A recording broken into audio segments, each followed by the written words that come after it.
Salam sejahtera dalam kasih Tuhan kita Yesus Kristus. Selamat datang kembali di channel SDG Kalteng Soli Deo Gloria. Di tempat ini kita bersama-sama belajar akan firman Tuhan.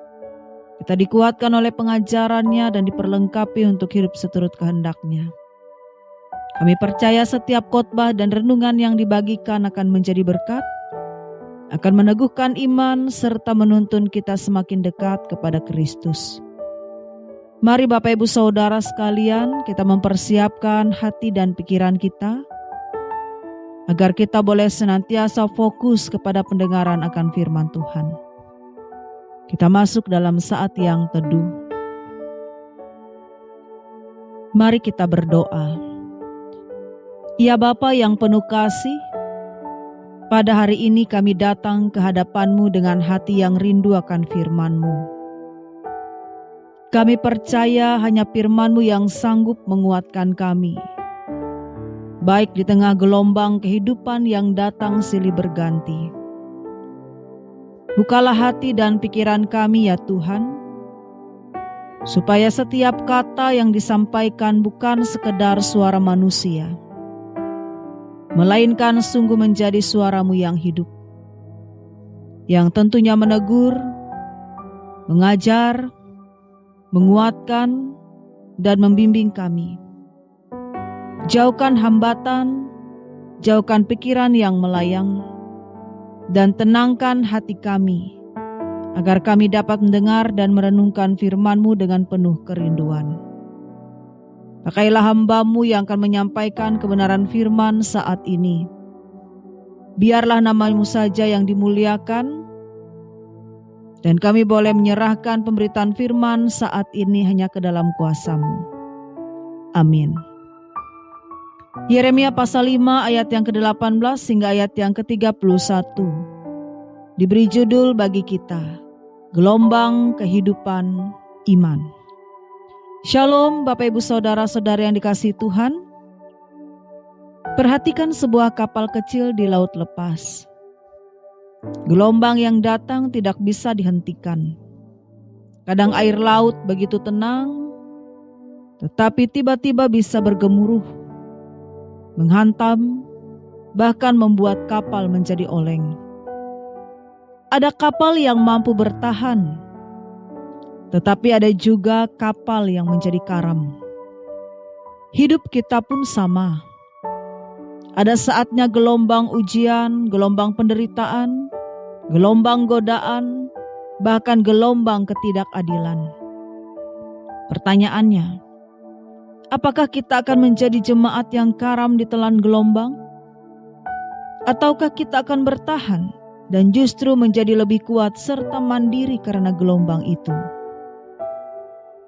Firman Tuhan dalam Yeremia pasal 5 ayat yang ke-18 hingga ayat yang ke-31 menunjukkan bagaimana bangsa Israel menghadapi gelombang kehidupan mereka. Namun sayangnya, mereka gagal. Mereka memilih berpaling dari Tuhan, menikmati ketidakadilan, bahkan senang mendengarkan suara kepalsuan. Dari sini kita belajar bagaimana menghadapi gelombang hidup agar tidak menjadi karam melainkan semakin teguh. Mari kita bersama merenungkannya. Bagian yang pertama melewati ayat yang ke-18 hingga ayat yang ke-19. Gelombang kehidupan adalah kenyataan yang tidak bisa dihindari. Tuhan berkata, meski Ia menghukum umat-Nya, Ia tidak akan membinasakan mereka sama sekali. Artinya bahwa gelombang hidup adalah kenyataan, tetapi bukan akhir dari segalanya. Nuh adalah contohnya. Ia menghadapi gelombang air bah yang menutupi seluruh bumi. Bayangkan saja, semua orang mentertawakannya ketika ia membangun bahtera. Gelombang keraguan, ejekan, dan ketidakpercayaan datang menghantam. Tetapi Nuh menjadi taat. Pada saat banjir besar datang, Batra itu tetap terapung karena Tuhan menopangnya. Gelombang itu tidak menghancurkan Nuh, justru menyelamatkannya. Bapak Ibu Saudara, hari ini gelombang hidup bisa berupa banjir yang merusak sawah. Harga hasil kebun karet atau sawit menjadi jatuh, atau kehilangan mata pencaharian, dan semuanya itu nyata. Tetapi sama seperti Nuh, kita diajak untuk tetap taat. Gelombang itu bukan untuk menenggelamkan kita, melainkan untuk meneguhkan kita. Jadi jelas bahwa gelombang kehidupan tidak bisa kita hindari. Tetapi masalahnya bagaimana sikap kita ketika gelombang itu datang. Bagian yang kedua, melewati ayat yang ke-20 hingga ayat yang ke-25, gelombang kehidupan menyingkapkan kerapuhan iman. Di sini Yeremia menegur umat Israel karena mereka tahu Tuhanlah yang memberi hujan dan menjaga musim. Tetapi mereka tidak percaya. Bahkan mereka menutup telinga. Bangsa Israel di padang gurun juga demikian. Tuhan sudah berjanji memberi mereka tanah perjanjian. Tetapi ketika mereka melihat raksasa di negeri itu, mereka langsung panik. Mereka lebih percaya pada rasa takut daripada janji Tuhan. Akibatnya satu generasi hilang di padang gurun. Begitu pula dengan kita. Saat gagal panen, saat anak sakit, tetapi biaya rumah sakit sangat besar. Atau ketika penghasilan tiba-tiba hilang, seringkali iman kita menjadi goyah. Dan kita mulai bertanya, apakah Tuhan masih peduli? Disitulah iman kita diuji. Jemaat yang mandiri belajar berkata, saya tetap percaya meskipun saya belum melihat jalannya. Gelombang bukan hanya menyingkapkan kerapuhan iman, tetapi juga menguji sejauh mana kita berlaku adil terhadap sesama. Bagian yang ketiga, melewati ayat yang ke-26 hingga ayat yang ke-28. Gelombang kehidupan menguji keadilan dan ketaatan. Yeremia menegur keras orang-orang kaya dan kuat yang menindas yang lemah. Mereka kenyang, tetapi menolak menolong yatim dan miskin. Kita ingat kisah Ahab dan Nabot. Ahab sebagai raja menggunakan kuasanya untuk merampas kebun anggur milik orang kecil. Itulah puncak ketidakadilan. Dan hari ini pun ada gelombang ketidakadilan, di mana petani yang hasil panennya dibeli dengan harga tidak adil, buruh yang dipotong upahnya, keluarga miskin yang tidak kebagian bantuan karena kalah oleh orang yang punya, dalam artian orang dalam. Bapak Ibu Saudaraku, jemaat yang kuat dan mandiri tidak boleh ikut-ikutan arus seperti itu. Justru kita dipanggil untuk berlaku jujur dan adil, meski orang lain memilih jalan pintas. Ingatlah bahwa gelombang kehidupan bukan hanya soal bagaimana kita bertahan, tetapi juga bagaimana kita bersikap terhadap sesama. Lalu bagaimana dengan pemimpin rohani?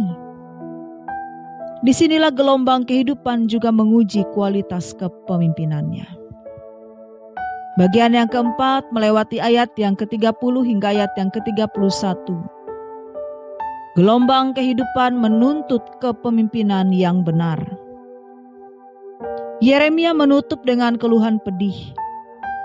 Para nabi bernubuat palsu, para imam berkuasa dengan kepalsuan, dan umat suka yang demikian. Artinya bahwa gelombang kehidupan menjadi semakin berat karena pemimpin rohani sendiri tidak setia. Namun lihatlah Raja Yosafat. Saat musuh besar menyerang, ia tidak mencari nabi palsu. Ia justru berdoa, mengajak bangsa berpuasa, serta berseru kepada Tuhan. Hasilnya, Tuhan memberi kemenangan.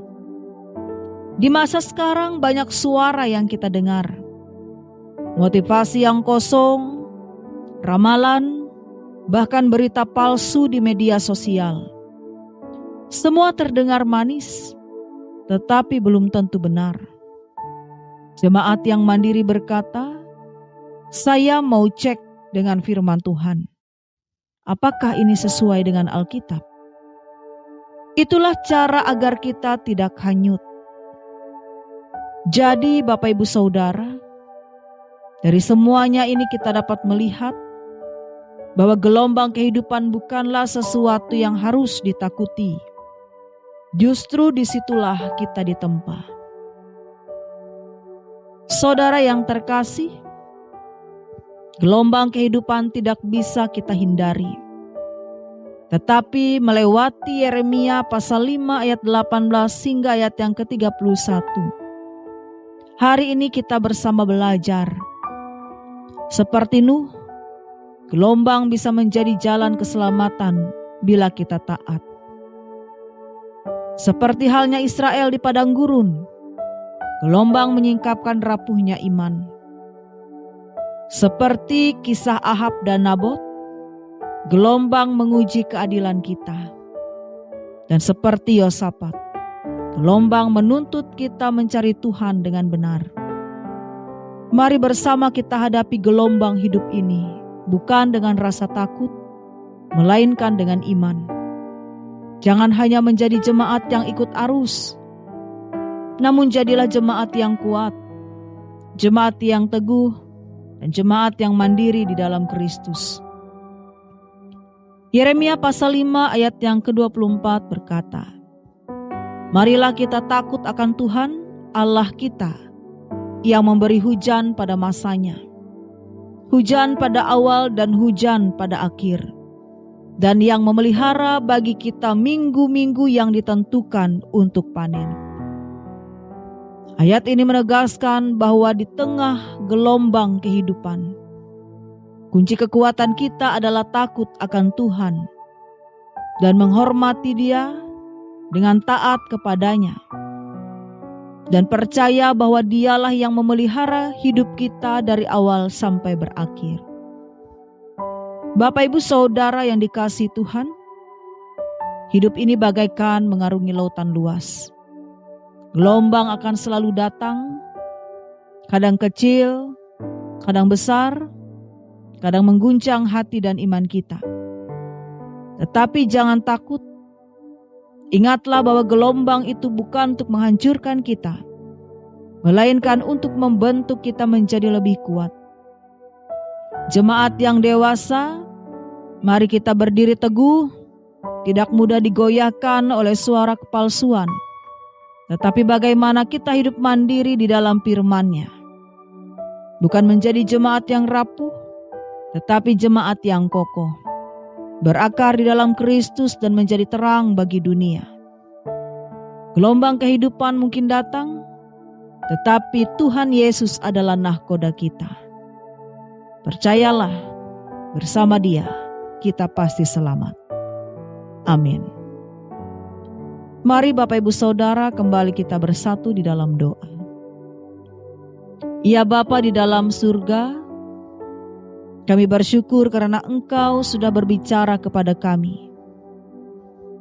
Engkau tahu bahwa gelombang hidup yang sedang kami hadapi, baik itu gelombang ekonomi, gelombang sakit penyakit, gelombang ketidakadilan, bahkan gelombang iman kami sendiri yang rapuh. Namun hari ini kami percaya bahwa Engkau tidak akan membinasakan kami. Seperti Nuh, ajarlah kami untuk taat. Seperti Yosafat, ajarlah kami untuk mencari Engkau. Jauhkan kami dari kerapuhan iman Israel di padang gurun, dan dari ketidakadilan seperti Ahab. Kuatkan jemaat-Mu agar kami tidak hanya bergantung kepada manusia, tetapi berdiri di hadapan-Mu, menjadi terang dan berkat bagi sesama. Di dalam nama Tuhan Yesus Kristus kami berdoa dan mengucap syukur. Amin.